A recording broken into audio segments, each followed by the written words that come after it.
To build your own spray booth in your own garage or a client's. Here's how to do it.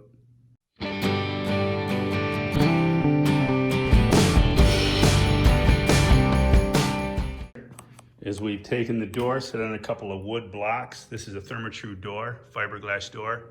It's a 42-inch door. It weighs about 2,000 pounds. But anyways, we took some strings. I put a couple of screws in the top of the door slab. Took some twine, hung it up there to the garage door opener. Covered the garage door opener with plastic. Don't get overspray on it. It's separated from the jamb and side light. Here you go. I'm spraying a gray primer on it right now with my airless sprayer because we're going to paint it similar to like a hunter green. But here you go. Here you have it. We've hung plastic in the client's garage. You're not going to have much overspray, but just to be cautious, they call me Mr. Overkill.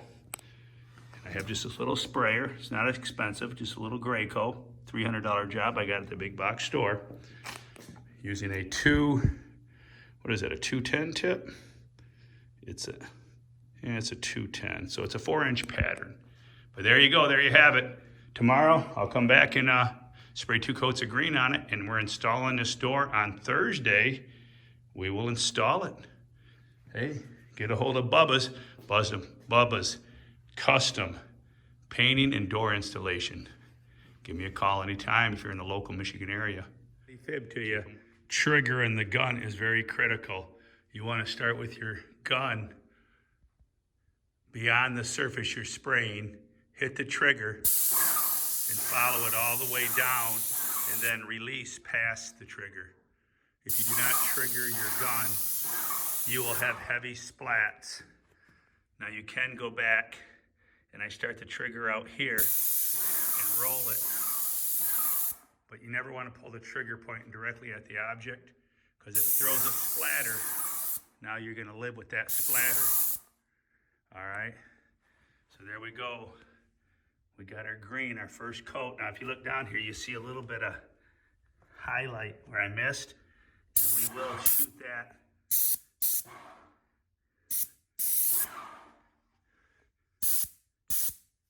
light dusting to get in the cracks. Make sure you're down in the groove. Can you dig it? I knew that you could. All right, there you go, spraying 101. Gray primer is the best color to use for doing red, green. I believe they even use that on yellow doors. Post your comments below. What has been your spraying experience? There you go. There you have it. Doors are sprayed green. That's not green. No, it's not. Yes, it is. No, it's not. It's not green. All right, hey, join us for the next videos. I hope you enjoyed the videos. If you did, turn on your notifications, subscribe to the channel for all your home and garden tips, Bubbas Fix It tips. Now, thank you very much. And keep it a secret, but go tell a friend. Bubba's sharing home fix-it tips.